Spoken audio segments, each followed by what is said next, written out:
The advice and opinions expressed by the host of Autism Live and her guests are meant solely as suggestion and should not be in any way construed as child-specific advice. The Center for Autism and Related Disorders advises working with a board-certified behavior analyst who has experience with autism before starting any intensive behavioral intervention. Any choices you make in determining your child's treatment are completely at your own discretion.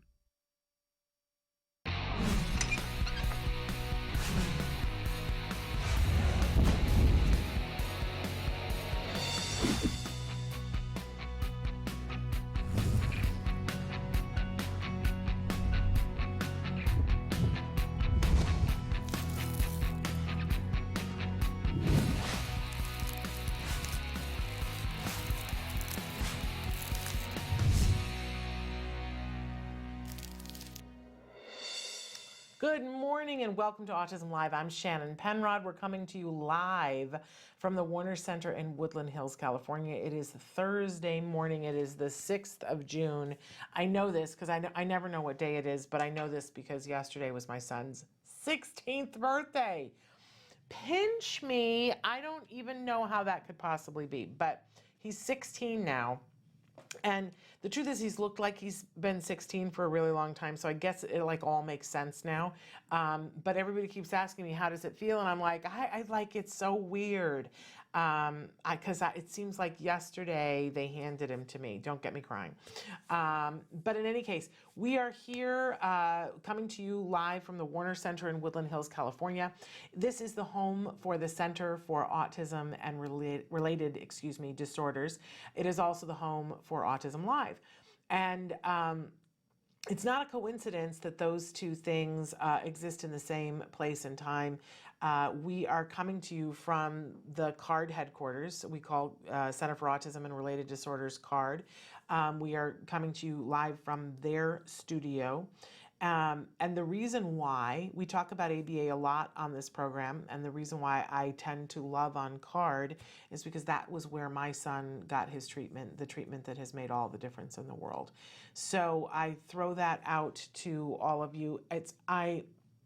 We talk about other ABA providers and about quality ABA providers, and there are other quality ABA providers besides CARD. We never want to make it sound as if there aren't, but I have a natural predisposition to CARD because that was where all of my mom hopes and dreams came true. So I'm forever going to talk about CARD and the amazing ABA that we got at CARD. And I'm very unapologetic about that. I don't... what else could I do? I'm sure that you can all understand that. But hey, we welcome everyone to this program, everyone, because we're trying to build that bigger autism community that encompasses individuals who are on the autism spectrum, of course, right? And so if you are on the spectrum, we welcome you and your opinions and your thoughts and your feelings to the show, of course. But we also welcome the parents who love you and your significant others who love you and your friends and your outside family and your work family and, the people who know and love you around you and the people who help you to get to the goals that you so richly deserve to get to. So that for me is that bigger autism community. And by the way, let's not forget the teachers. Yeah. So that's our audience. And somebody wrote in and asked the other day, do you just, I think it was yesterday, they said, do you just talk about 5-year-olds or do you ever talk about teens? We talk about autism from a 360-degree perspective. So, all the things that could come into play when autism is a part of your life, which, come on, isn't that the whole world at this point? Isn't autism somewhere touching every single life on this planet? I think so. And, so that will encompass how do we get to the progress, of course. How do we get to resources that get us to the progress, of course. But it also includes things like how do you deal with all the emotions? How do you deal with other people and their thoughts and feelings and concerns? How do you deal with putting food on the table and what food do you want to put on the table to be as healthy as possible? And everything in between. How do you feel about this movie? Hey, this is a rich community with rich lives, so there's lots to talk about. That's what we're talking talking about here on Autism Live. And it doesn't happen without you. The whole show is meant to be interactive. We want you to participate. We want to know how things are going in your life. What are the things that matter to you? What are the things that you wish could be in place? Because maybe they already are. You don't know. I don't know. But let's find out together. You know what I always say, si se puede, we hold hands, we get there together. So in any case, there are lots of different ways that you can connect with us. Traven, the fabulous Traven, is going to show you some of the different ways that you can connect with us. While he does that, I do want to remind you that our homepage is autism-live.com. And if you go there, you will see that there are lots of video tiles and they're separated by categories and you can search them by text. At the bottom of the page, there is a chat button. If you click on that, you can write in whatever you want. It is totally anonymous. You can be writing in on the other sites that Traven is showing you, like Facebook and YouTube, and we check on those and try to respond to those. But people can usually identify who's asking the question, and sometimes you got a question that's a little bit more sensitive and you want it to be private. So please feel free to write in on our chat. I'm looking at what people have already written in this morning, and somebody wrote in and said, are we going to be live today? We have been having a little bit of a technical issue with, we use a TriCaster, and I don't know whether it's like a change in humidity, but this is always the time of the year that the TriCaster gets a little janky on us. And so we've been, you know, we need a little maintenance on our TriCaster, but we're here. Traven worked it out. We're here, and sorry that we were a couple of minutes late, but we're here. And then we've got another question. I'm going to try to have some time later on to get to these questions that you guys have been writing in, because we love the back and forth. And we have lots of experts on the show, and we love for you to have a chance to talk to them. By the way, I always like to remind you, especially on Thursdays. Thursday's the reminder day. We do have a lot of experts on the show, but I'm not one of them. As I mentioned, I'm a parent, a very proud autism parent, and I'm not an expert in autism. Sometimes my voice is very strident and I'm very opinionated, so it sounds like I'm an expert, but please know that I am not an expert, and I don't consider myself an expert. I don't claim to be an expert in anything related to autism. I'm a student in the front row, and I've been in the front row for a while now, and been hosting shows about autism now for a while. So I've interviewed a lot of people. So I'm very fond of saying anymore, I have an informed opinion, but it's still an opinion, right? But we do have experts for you to talk to, and that's super important to me that you get an opportunity to do that. So feel free to write in on the chat if there are things, and I've got it open right now so that I can see if somebody writes something in, and I'm going to get the Facebook chat open here in a second. Okay, we do like to start Thursday with something we fondly refer to as the jargon of the day. I got a great email yesterday. I'm not going to say which university because I don't have permission, but more and more we have universities who write into us and say that they are watching because they love the jargon of the day and their students are using it. That makes me so happy. That it's kind of funny though. We started the jargon of the day as a way to explain to parents who don't have the degree in psychology what the experts are talking about, but now they're training the would-be experts using our jargon. There's something not right about that, but it makes me happy. Okay, so you can see over my shoulder the term that we're going to talk about today, three-term contingency. This is something that I talk about on the show all the time. I didn't bring any big pieces of paper in with me, but let's talk about the three-term contingency. You know that when we do jargon, we like to give you the actual definition, and then whenever possible, I like to make fun of it because it's a hobby of mine and I feel that it's important. And if we can't laugh, you know, we're kind of dead in the water, right? So we make fun of the actual definition when it applies, and sometimes it's easy pickings, right? And then we give you a working definition, which often makes the experts break out into hives. But it helps us to know, what are we talking about and how does this really help me? So, Traven, let's go ahead and show them the actual definition for three-term contingency. Here we go. In operant conditioning, I mean already, right, refers to stimulus control, in particular an antecedent contingency called the discriminative stimulus, SD, that influences the strengthening or weakening of behavior through such consequences as reinforcement or punishment. Ah, what does that even mean?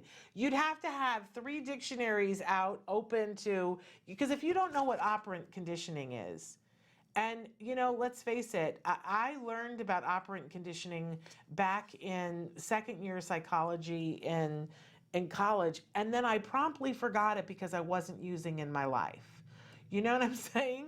And didn't think that I was ever coming back to that. So, you'd need to look up that, and then you would, oh my gosh, right? It's just dense. What in the hey nani nani are they trying to say? So let's move on to our working definition, which is much easier. The 3-term contingency is the ABCs of behavior that we talk about all the time. A stands for antecedent, B stands for behavior, and C stands for consequence. So I took out a little Post-it, right? And usually I do this with a big piece of paper, but the truth of the matter is, if you can write small, you can do this on anything. I'm folding it into thirds simply so that I can make myself 3 columns without having to draw them. Okay, and so I would put across the top of here A, B, and C. A for the first column, B for the middle, and C for the last column. And that's all you really have to remember. If you don't remember that A stands for antecedent, well, no one is going to fail you on the test of life, right? So A stands for antecedent, and it's more jargon, I know, but antecedent stands for what happened before. So when we're looking at a behavior, we want to go, what happened before? Then we want to talk about the behavior, and your behavior therapist will talk about the topography of the behavior. That just means, what's it look like, right? Why they couldn't just say that, I don't know, but more jargon for you. So B is for behavior. What's the behavior? So it may be that, you asked your daughter to pick up her toys. That's the antecedent. That's what happened before. You asked her to pick up her toys. And we'll come back to that in just a second. The behavior was that she started throwing her toys. And be as specific as you possibly can when you're writing this down in the behavior. You would write down, she threw the toys. It started at 2:10. She threw the toys for 10 minutes, and then she started spitting on her toys at 2:15. And, and just list it all there. This does 2 things. It's as specific as possible, but when you start looking behavior, knowing that you're going to write it down in a column, you look at it in a different way. You get a little removed from it. You get a little dispassionate. You go, oh yeah, he's kicking the leg of the TV stand. Instead of going, oh my gosh, he's kicking the leg of the TV stand and this is going to be the rest of our lives. It really does help a parent, because you start looking at it as a scientist, and you start to recognize that behavior is just communication, right? And you go, all right, that is not going to be the rest of my life, but I'm noticing it right now. He's kicking the leg of the TV stand, and, do I need to do something so that he doesn't break himself or the TV or both, right? And you write it all in here when you have a breath and have a second. And then the C is the consequence. Now, usually what we want to do is write the behavior first, then ask ourselves, okay, what did happen before? And that's a little bit, shaky, because you got to remember, okay, well, wait, oh, right, I asked her to pick up her toys. That's what started. So you would write that down. But then at the same time, you think to yourself, this is about a half an hour after I fed her a red popsicle. I wonder if that had anything to do with it. And you don't know, so you write it down there. Maybe it was that we had lunch late. Maybe we haven't had lunch and we should have had lunch. Maybe, she hasn't had anything to drink. I mean, whatever the things are that you remember, it's like, what's on board when this happened, right? Because sometimes, if they didn't get enough sleep the night before, that might be what's happening a little bit here. And then, of course, later on, you're going to write what the consequence was, and you're going to forgive yourself. Because a lot of times as parents, once we see how this works, we go, oh, I don't think I'm doing the right consequence here, right? Because the consequence may have been that you gave her another red popsicle and she was all happy then, right? And then you can see clearly, oh, well, if this happens and I do this, I get a red popsicle. and you go, oh, that's not the equation I want to put out, right? And that's what the three-term contingency is about, is that always in life with living beings, there's an A, a B, and a C. Something happens, there's a behavior, and there's a consequence. And by the way, this is all human beings, but it's also all animal life and plant life too. I just listened to a fabulous radio lab on Sunday on NPR where they were talking about the life of plants and how much plants react to stimulus. And I gotta say, I geeked out on it a little bit because, if you put a plant in a certain place and the sun is coming from plant grows towards the sun, but they've discovered that, plants do a lot of things. That they can hear water. I'm telling you, go watch Radiolab. It was pretty amazing. But there's an antecedent, there's the thing that happens before, and then there is a behavior, and then there is a consequence for it. For the plant, when it goes towards the sun, it gets more light. And so the consequence is it likes that and it moves more towards it. For our kiddos, all kiddos on the spectrum and not on the spectrum, if they learn, hey, when mom asks me to do something, if I throw a hissy fit, then I don't have to do it for at least 5 minutes, and she gives me a red popsicle. I'm gonna do that more, right? That's what we don't want. So we look at what the existing three-term contingency is and we go, what can we change here? We always think as parents that we can change that behavior. That's what we want, is to change the behavior, right? But you have almost no control over the behavior. I know. Let's all have a moment to mourn that.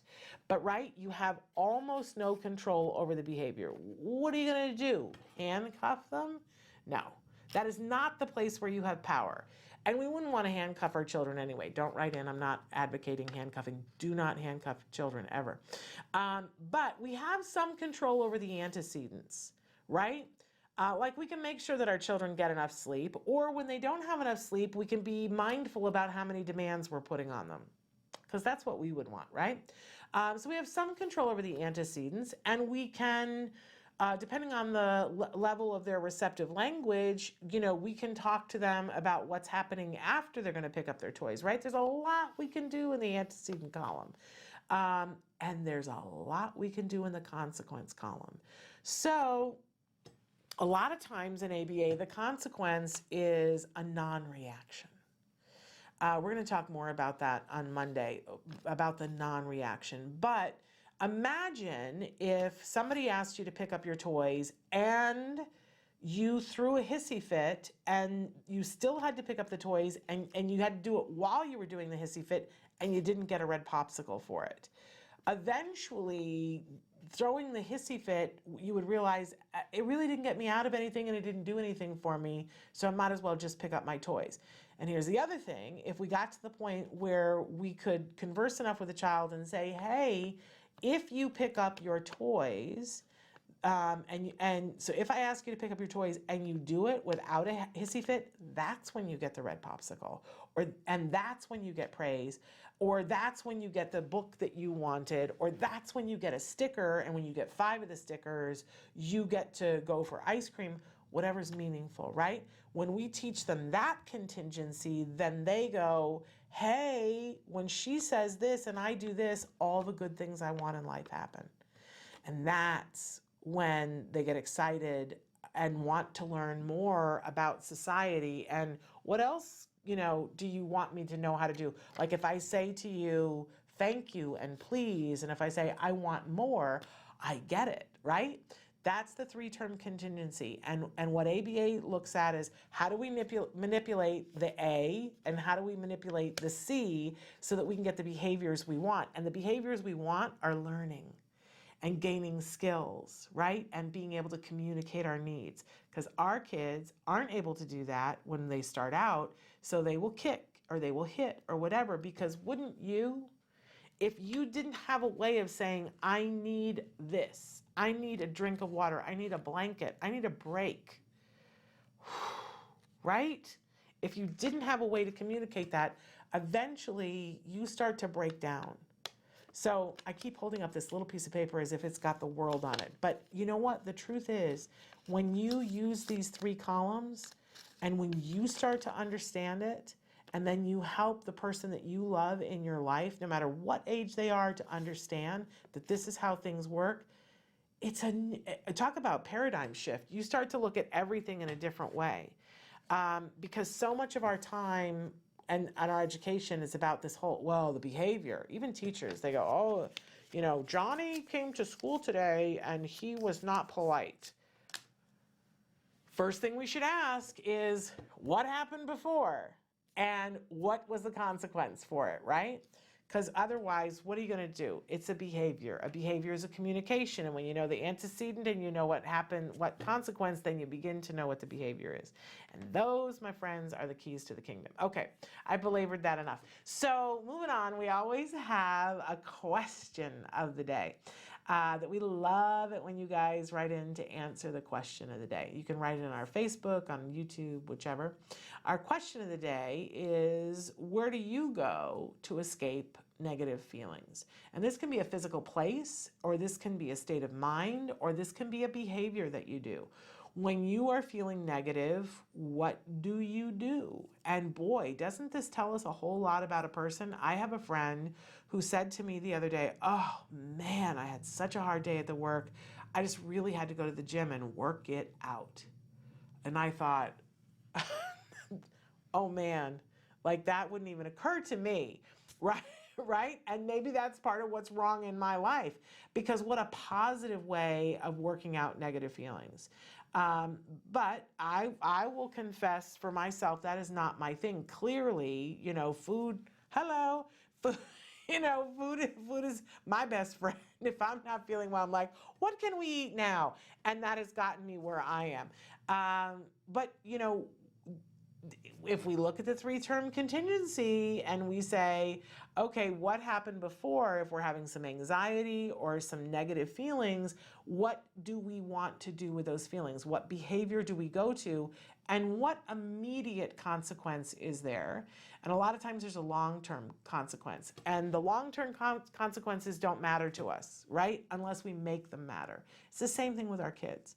But I think it's really important for us to understand, what do we do with negative feelings before we begin to look at how to help people on the spectrum to deal with their negative feelings.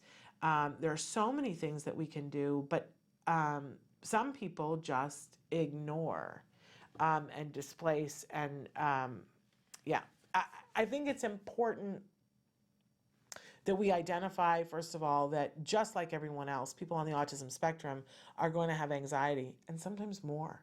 Because if you can't get your needs met, it's very frustrating, and that can lead to more anxiety.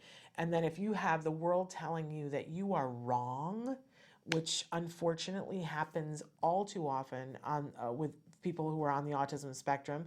And we think that this is only the high functioning folks, but I would argue that that's not necessarily true. That we find that kids who are sometimes nonverbal and become verbal are able to say, I could tell by the way people were treating me that they felt that I was different and that they felt that I was less than. And what does that do to a person? And how much anxiety does that cause? I know when I go into a place and I don't know what the rules are, and there's a lot of restaurants now that it's like, you're supposed to somehow suss it out. That's stressful for me because I feel like an idiot, And imagine what it's like for a person on the autism spectrum who's constantly walking into a room and going, I sense that there are unspoken rules here, but I don't know what they are. That's stressful, right? So I think we need to acknowledge that and then help them to find productive ways, just like helping ourselves. I'm going to try this summer this idea of when I'm stressed out, that, to introduce the idea that I could go work out. I know the minute the person said it, I was like, oh yeah, I bet that works. I think I know that works. It just isn't what occurs to me. So we want to know from you, what do you do? I told on myself to telling yourself. You can write it in on our comments so that it's anonymous, but or you can just say it out loud to yourself. So, but that's our question of the day. And we're going to end up here now with our topic this week. We started this out on Monday. By the way, I have a great show for you guys tomorrow. Let's Talk Autism with Shannon and Nancy. But our topic this week is and has been functional communication. Because I think this is the line in the sand that everybody deserves functional communication. And it's a place we start for everyone, that people have to have a way of communicating their needs. And this does not mean necessarily vocal communication, but everybody has to have a way of communicating what their needs are. There's no judgment about that, right? If sign is what works for a person, there are so many ways that we communicate that are not vocal. It's just that vocal is one of the quickest. It can be one of the most efficient, depending on who's on the receiving end. But we see time and time again, and the reason why I'm bringing this up is because a lot of times kiddos will start out doing ABA therapy, and believe me, I understand as a parent, the first thing that I said when we started services was get him to talk. I came to CARD because I heard you guys can get them to talk, right? And we need to be realistic about this, that there are a growing percentage of people on the autism spectrum who, yes, can get to the point where they are talking and conversing. It's pretty much flipped from what it was 20 years ago, that 20 years ago, it was about 18% of people on the autism spectrum who would eventually be able to converse functionally with vocal communication, and it's pretty much the flip now, that there's still about 18% of our population that does not yet, with a lot of help and teaching and coaching and ABA and speech and all those other things, still is not able to access vocal, I want to be clear, vocal, not verbal, but vocal speech. So that's amazing. And that number keeps getting smaller, and we're going to keep working towards that. But part of the pathway to that, part of the reason why the number has changed so much is the focus on functional communication. Because before, parents were like, look, I want this child to be able to speak, so we're not giving them one of those old Dynavox things. Now they're super sleek and small like an iPad. But, parents were like, no, we're not going to do a PEC system where we're exchanging a card for something because we want to get to speech. The science is in that if we start with functional communication with somebody who's having difficulty getting speech, we will get to speech much faster. So please don't hold off on getting assistive technology or doing a PEC system. Pick whatever you think is going to be the most efficient for the child. Don't try to do PECs and sign language and iPad, a touching to talk, Proloquo. Don't try to do all of those, but with your team, make a thoughtful decision about what you think is best for this individual, but please get functional communication happening ASAP, because we know that that is the most successful step for that particular group of kiddos. Now, if a child is already vocal and speaking, we just want to grow it, then we focus on that, right? But if the child is struggling to get to that, it's really important, get the functional communication piece going. And the lion's share of the kids will get to that vocal speech. There are still that 18% that we're learning and growing and whittling that number down as much as we can to give that opportunity to everyone. But everyone can learn functional communication, and we have to advocate and make sure that we level the playing field and that the right resources are given to be able to teach those individuals. This is the kind of thing that keeps me up at night, thinking about a person who isn't able to get functional communication because of funding or location or both.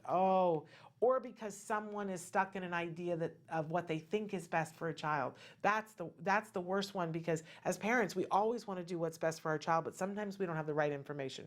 So if everybody within the sound of my voice spread the word, functional communication is the most effective step towards getting to all the things that you want. So, and it's a human right. It's a human right. We have to have functional communication.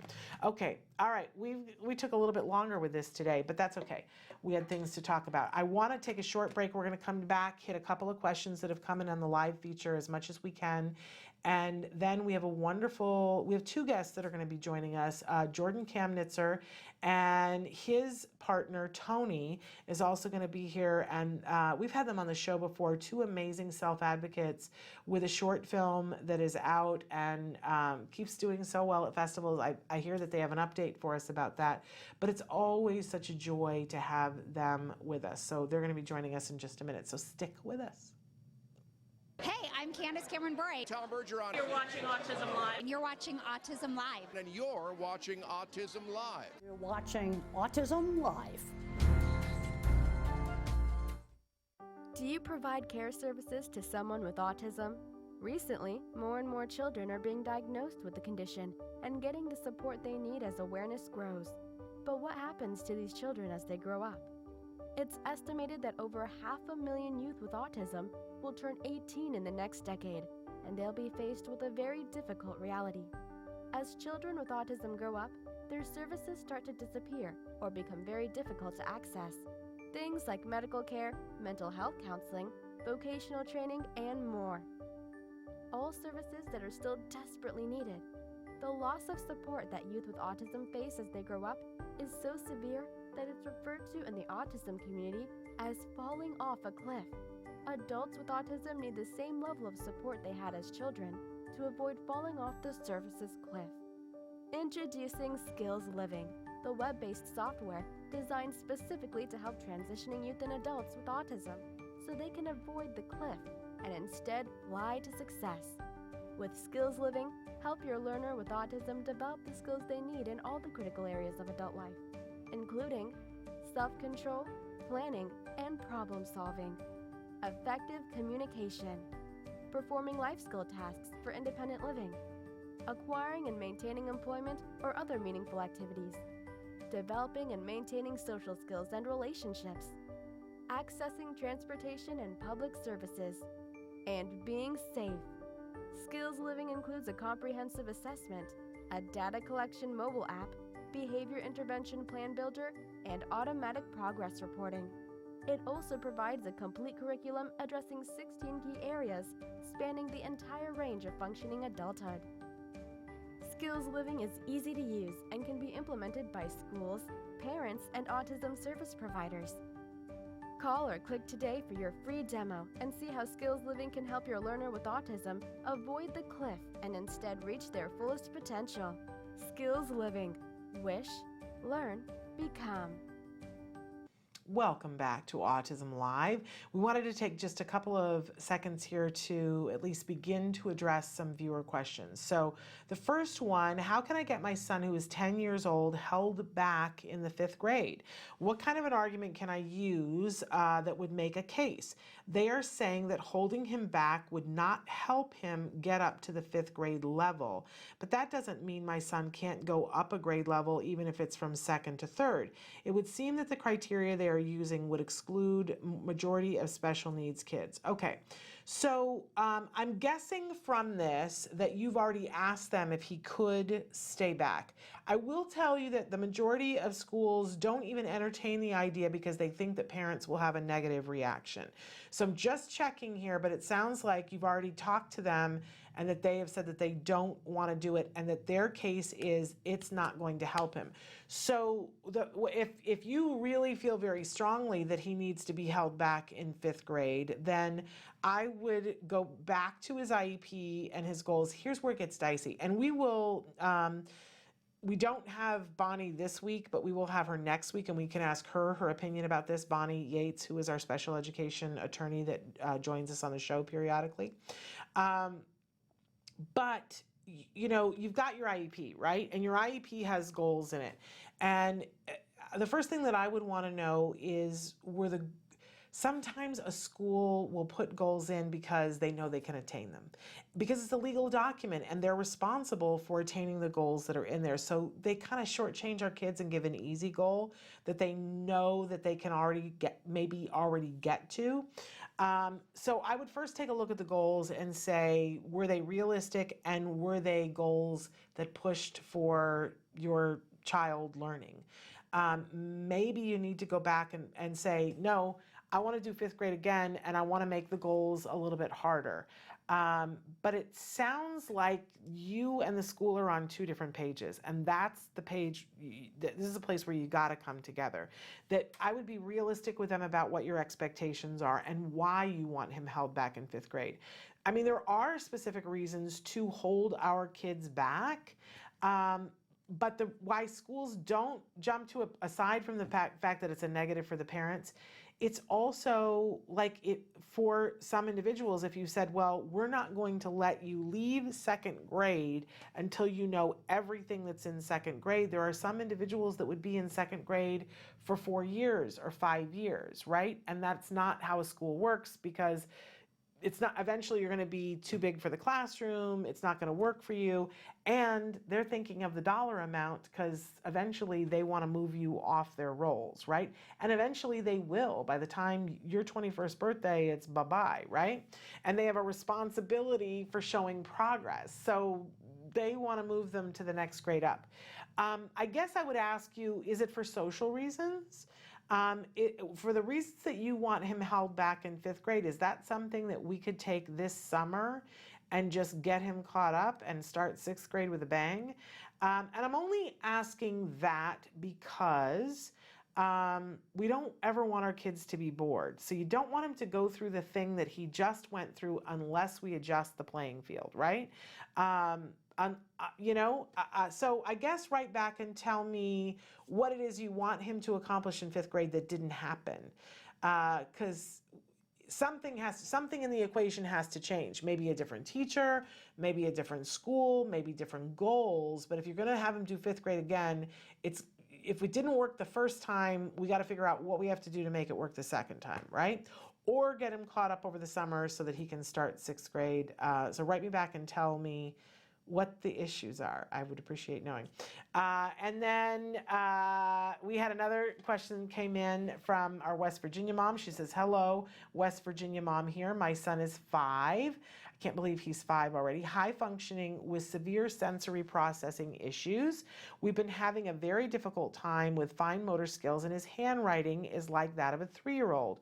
Palm grasp, switching hands, etc. He's having trouble sequencing his name in order, remembering letters, and how to form them. When I was giving him a bath, we were working on washing his body, and I noticed he uses his left hand to wash the left side of his body and his right hand to wash the right. Then it hit me, he can't cross midline. Does this affect his ability to write and read? How can we remedy this? His OT didn't catch it, and he's aged out of OT. Any tips would be greatly appreciated. Okay, first of all, you never age out of OT. It's OT because it's called occupational therapy. So I can't, we have senior citizens who do occupational therapy, and your school district should be paying for it. There is no aging out. So if they're telling you he aged out, I don't know who is saying that, but there's no possibility that that's true. Even if it's your private insurance, they can't do that. If they are giving OT to somebody for something else, and I'm sure that they are within their insurance policy, then the Federal Mental Health Parity Act requires them to do it with no age limit like they do for something else. So whoever's telling you that, I feel very strongly that that is a lie. So I would look back into that because OT will be very helpful. If you will email me and give me your address, I'm going to mail you something. That our good friend Joanne Lara, who is on the show on a regular basis, she does autism movement therapy, and she has a video that is a workout video for kids that's all about crossing the midline, and it shows you how to teach them how to do it, and you guys can all be doing it, and I want to send you a copy of that. But there are a whole bunch of activities that are all about crossing the midline. If you just go on Pinterest and say crossing the midline exercises, you will be down a rabbit hole for the foreseeable future, finding all different kinds of fun things that you can do. And just off the top of my head, there are certain sports that are across the midline because there's tennis and there's ping pong and things of that nature. But even doing, the crossing toe touches, those are crossing the midline. And it'll be be wonky for him for a while. But even if you guys all got up in the morning and did 10 toe touches, what we see is that a child who isn't crossing the midline, once they cross the midline, you're going to see a jump in a whole bunch of cognitive skills, likely. And if that persists and he's still struggling, then it is time to probably look at seeing a neurologist. A pediatric neurologist. But I will say this about the handwriting it'll help him crossing the midline. And there's a great book called Drawing on the Right Side of the Brain. And I usually say to parents, it's a great book to do in the summer if you're looking for activities, because it helps you to cross the midline in terms of drawing. So, but there's a great thing that the therapists at CARD like to use. It's called Wiki Sticks. If you're familiar with benderoos, they're very similar to that. They look like pipe cleaners. It's a fiber and it's covered in wax. And what they do, it takes a minute, but it's kind of fun, is that they will shape the little wax sticks into the shape of letters. And then they stick them to the paper. And they're reusable, so you really don't have to do it a million times. But basically, so you're making an outline. It's like making a stencil, but you stick it to the paper and it has his name spelled out, and then he sticks his crayon or pencil or a fine tip marker. You don't want to do a pen because it has to be a right angle to be successful, and we don't want that. But a fine tip marker or Sharpie will work. He sticks it in the groove that is made by the Wiki Stick, and then he draws his name. And first, you set it on the paper in the order that it needs to be in, and then all he has to do is make the motion, and he will be successful. Because that's really what we want to do. Three-term contingency, right? The consequence of doing this is I was successful, right? That's reinforcing in and of itself. And then he will be like, wow, there is my name. And muscle memory and visual memory, you just keep doing it, and then you peel them off and stick them the next place, and he does it again, and then eventually you have the letters there and you have him stick it to the page so that he's sequencing them right. Wiki Sticks, we often give them away when we have booths at things. We just did that this last April. They're not very expensive. You can get them from Amazon, and they're pretty fabulous. Benderoos work too, but the Wiki Sticks are a little stickier, and they're really meant for therapy. Super duper, everybody loved the Wiki Sticks. In my team was sitting and making shapes, because you can do anything with them, right? This is just one of the things that you can do. But so send me your address so I can send you that video, and I'll send you the DVD. And then check out Pinterest though for other activities, and see about getting some Wiki Sticks. Like I said, they're not horribly expensive, and they're super usable. And then eventually have him shape the letters himself and then sequence them. You'll have a really good time. All right, we have questions that were on Facebook too. Hang on one second. Let me see if I can get them quickly. I know Traven's telling me our guests are here, and I very much want to get them in. I can't see where they are. So we're going to take a break, and we're going to come back with our guests. And then if I have time at the end, I'm going to check in on Facebook to see what questions are on Facebook. Stick with us.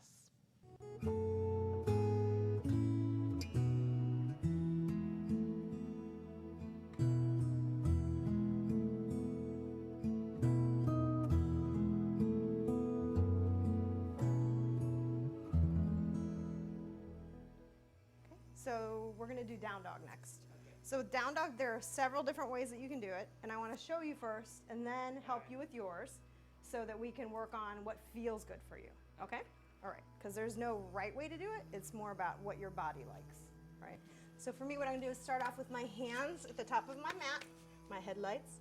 My fingers are aiming towards the top of my mat, and then I'm going to tuck my toes, and then my head is also going to drop, and I'm going to look between my toes. Okay? And my body should be, or hopefully, like an A shape. Or V. Or V, yes. Upside down V. Yep. And so if your quads are tight or your hamstrings are tight, you might need to bend your knees a little bit. Then it's a U. Or if your shoulders are a little strained or a little tight, remember to push in through your feet, but also sometimes what feels really good is going down on your forearms like this. You can actually start out this way instead, it's a little easier. So your forearms rest on the floor, you still tuck your toes, and then you're still looking between your toes, but rather than being on your hands then, your weight's along your hands and your forearms. Okay? All right. So, now it's your turn. Okay? So, yep. You're gonna do on your hands? Okay, yep. So your fingers are facing the front of the mat. Are you doing forearms? Forearms? Okay, there we go. Wow, you're very bendy. Very nice. And your gaze is right here between your toes. Excellent. Very nice, Jem. Wow. Awesome. Feet are a nice distance apart. How does that feel? Okay. Awesome. You want to come down? Excellent. Good. Good.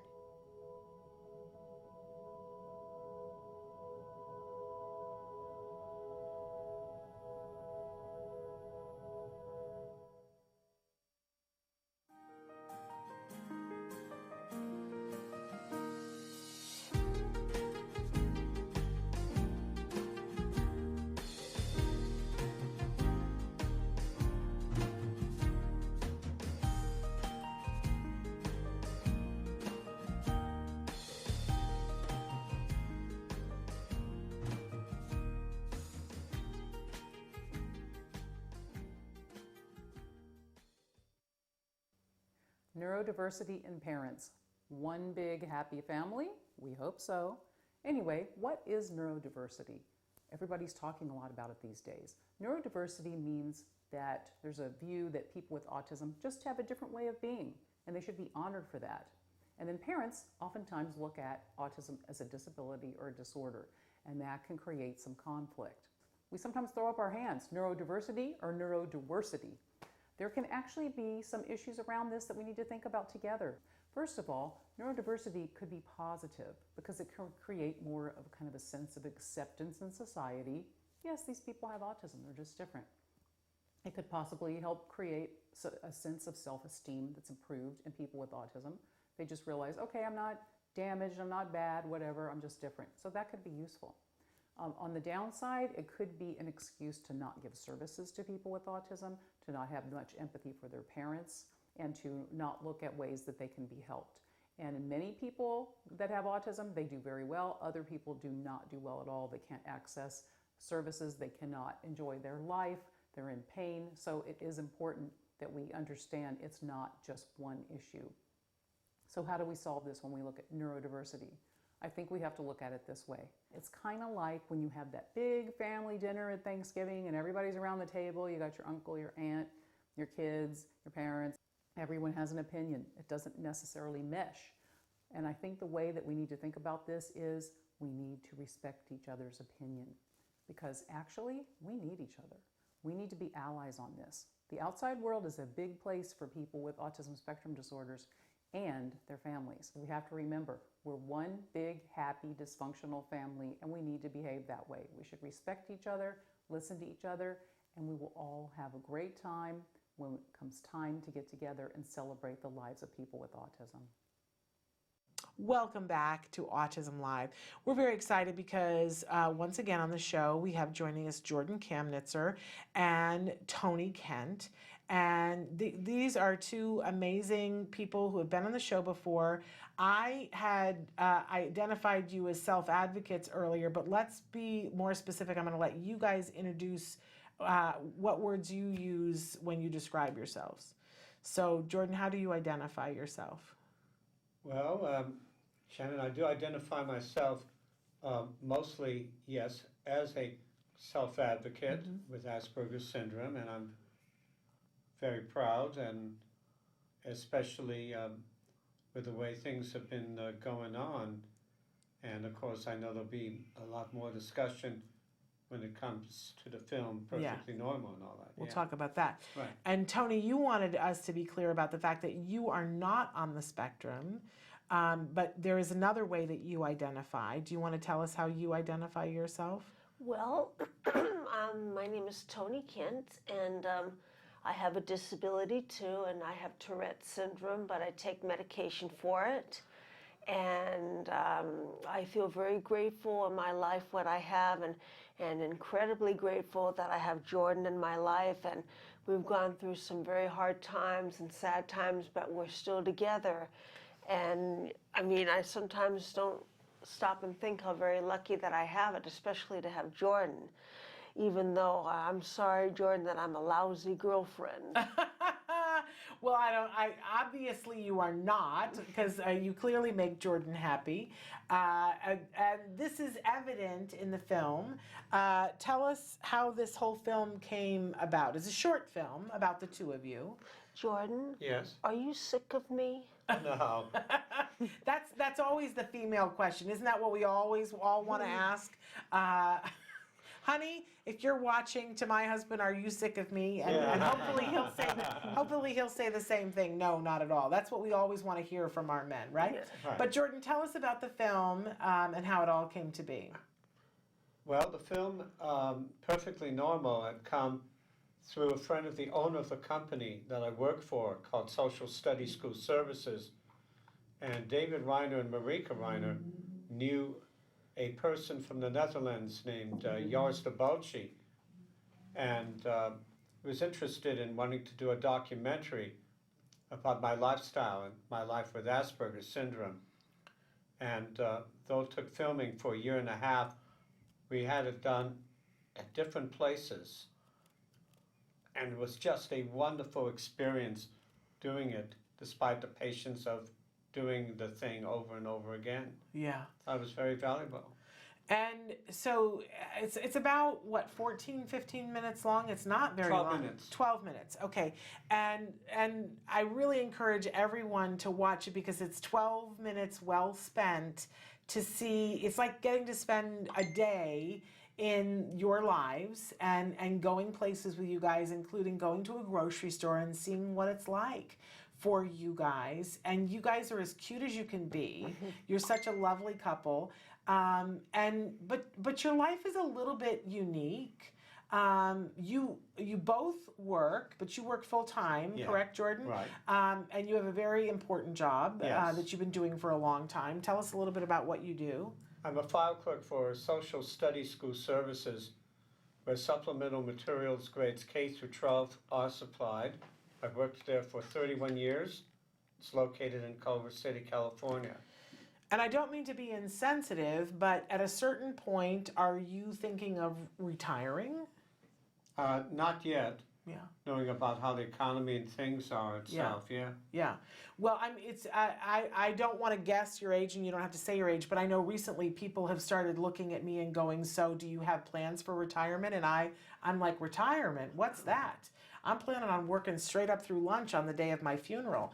But other people plan to retire. So I'm glad to hear that it's not on your agenda either. You're Even planning on at the working. age of 58, which is what I am, I'm not worried of that yet. Okay, I'm I thought, with you on Jordan, that. that you were 21. She makes a joke about Oh, look. That's nice.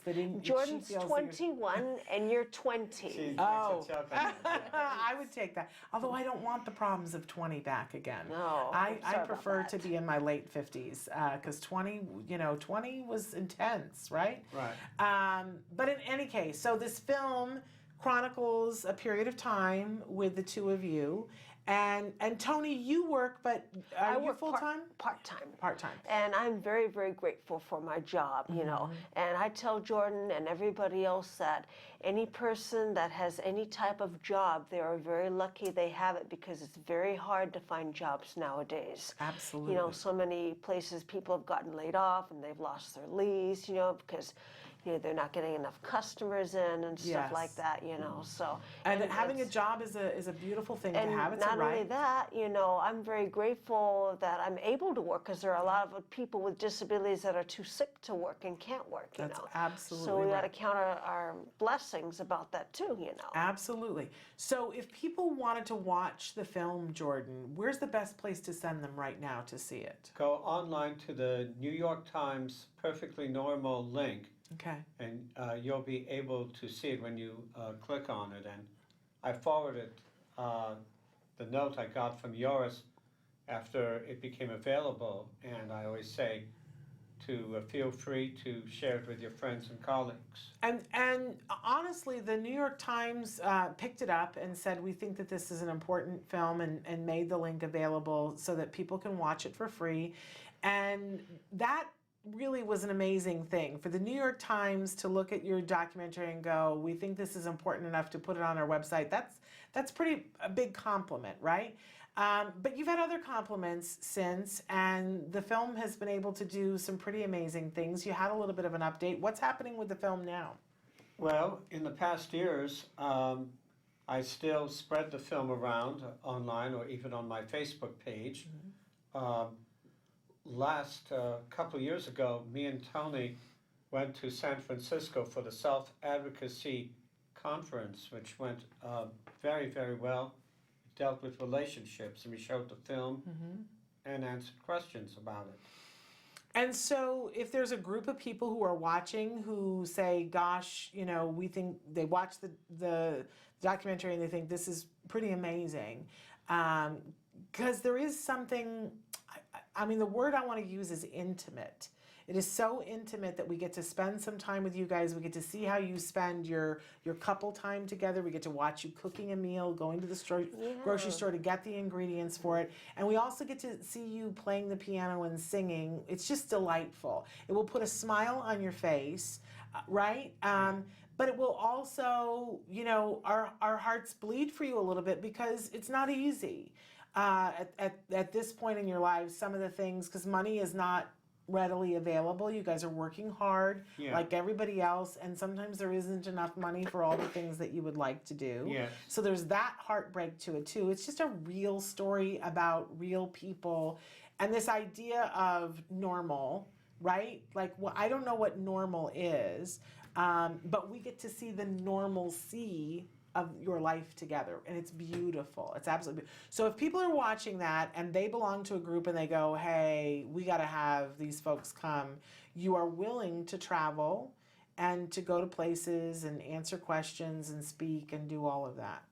Oh, yes. And well, one of the factors I'd like to say is that both me and Tony in August are looking forward to presenting the film to the Office of Clients' Rights Advocates in Sacramento.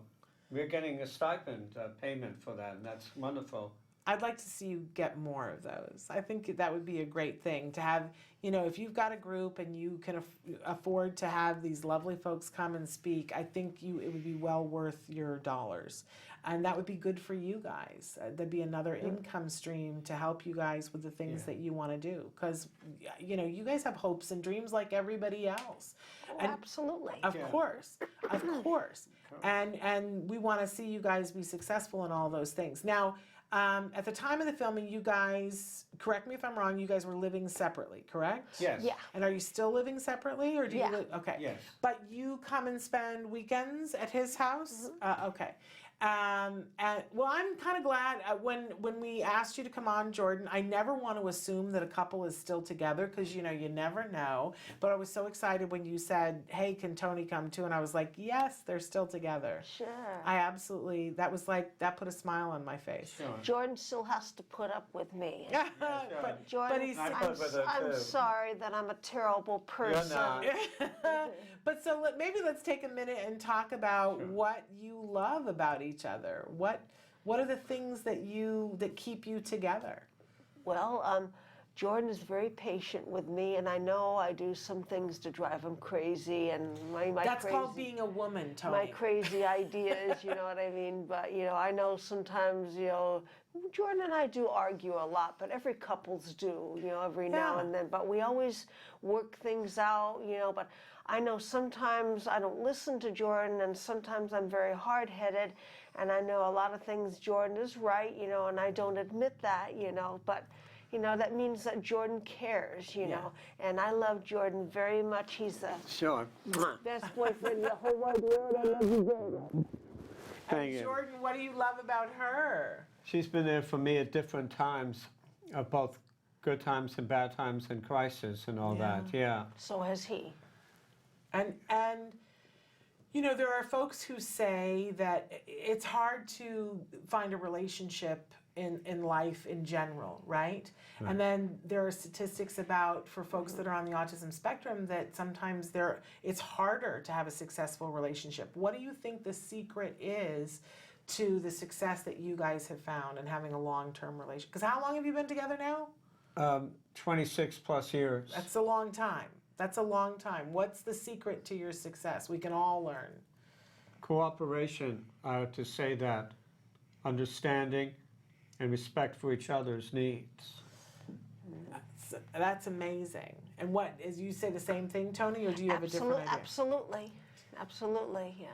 But a lot of people, a lot of couples, sometimes don't really do those things like cooperation and stuff. And a lot of people sometimes they do break up, or some, are violent or they do other things that isn't right, but we don't ever do that at all, You respect for each other. I think if, for an example, anybody is a violent person, for an example, they're a very sick person and they're not right in the head, And I think they would need to get some serious psychiatric help, because that's not normal and that's not right. But yet, a lot of people in life are like that way. And Jordan and I stop and think all the time how very lucky that we have it, that we are not that way and we work things out a lot more mature and a lot better than other people do. But other people need to learn, but sometimes it takes longer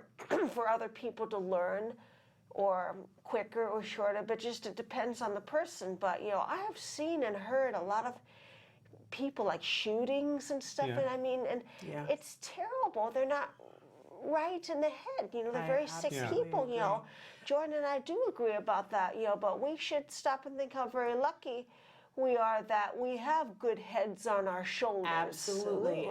And solving issues and problems instead of saying I'm done, or right? brushing it off. Brushing it off, letting it go, brushing it aside. And that's some of what we see in the film is that you guys will look at, if an issue comes up, you communicate well with each other and you let each other know, hey, that doesn't work for me. So again, but sometimes we don't agree the same, but that doesn't mean we're terrible people. Of course exactly. not. You're never going to agree with somebody 100%. Right. Oh gosh, yes. It also means a lot of sacrificial issues and lifestyles as well. I've still been involved with the Jazz Hands for Autism group, I know, for nearly 2 years now, and I really enjoy that. We recently had our annual concert there in the North Hollywood area. Can I tell you who's on the show tomorrow? Is Ifunanya. Nowicki is on the show tomorrow. Yeah, I know she'd been on some of them too. Yes. So with Nancy for Let's Talk Autism with Shannon and Nancy, the CEO and founder of Jazz Hands is going to be with us tomorrow. So she's an amazing young woman, and I'm glad to hear that you're still doing stuff with them. That's really wonderful. Because you're a singer, play the piano. Yes, I'm involved with classes and a lot of other activities. We've had a few performance gigs, some for stipends, some voluntarily without pay. Wonderful. So we're out of time, but unfortunately, but I want to go back to if people want to see the film. What's the name of the film again? Perfectly Normal. And you can, if you Google New York Times Perfectly Normal documentary, it should come up. Yes. And then 12 minutes, well spent, free for you to watch that and see the remarkable life and the rapport between you two amazing. My face always hurts after you're here because I smile so much. You're just so fun to be around, and it's, when you see people that truly love and care about each other, it just makes you happy to be in their presence, and that's what you guys do for us here. Of course, so very much. We adore you, and I'm so glad that you could join us today. Yes. And is there also a website that we can send people to? Do you have a website, Jordan? No, but they can go to my email itself. Do you want to give your email? Yes, I will. Okay. Sure. jkamnitzer@gmail.com. Okay. Spelled J-K-A, M as in Mary, N as in Nellie, I, T as in Tom, Z as in Zebra, E, R as in Robert, @gmail.com. Wonderful. You know, you also could have a career in voiceover, Jordan. You have a wonderful voice, you have a great speaking voice, and you speak very clearly and you articulate. So there's a whole other sideline for you if you ever need it. Right, you know any agents for that? I don't, but I don't even know if they do that anymore through agents. We'll talk after, Yeah, sure. after the show. In any case, we are totally out of time, but we want to thank the two of you for being here with us. We want to thank you for all of us for being with us. We started a little bit late, so we're ending a little bit late. But we will be back tomorrow. Great show. Let's Talk Autism with Shannon and Nancy. Two amazing guests that we have with us on the show. Anne-Laure Davin. I don't know if you guys know Anne-Laure. Yes. Oh, isn't she wonderful? She's on the show tomorrow, as well as Ifunanya Nowicki. I always stumble over her name. Yes, it's a I know. We beautiful all do. name, but it's Ifunanya Nowicki from Jazz Hands, along with Nancy Allspaw. Well, Jazz and Hands you have know a- that if Ananya, that she's tying the knot next year. She told Yeah. me that she is engaged, but she also is one of the 40 under 40, which is a huge compliment to her. That's a huge award to get, 40 under 40 to keep your eye on. So we'll have both of those ladies on the show tomorrow. Until then, give your kiddos a hug from me and one for you too. Bye-bye for now.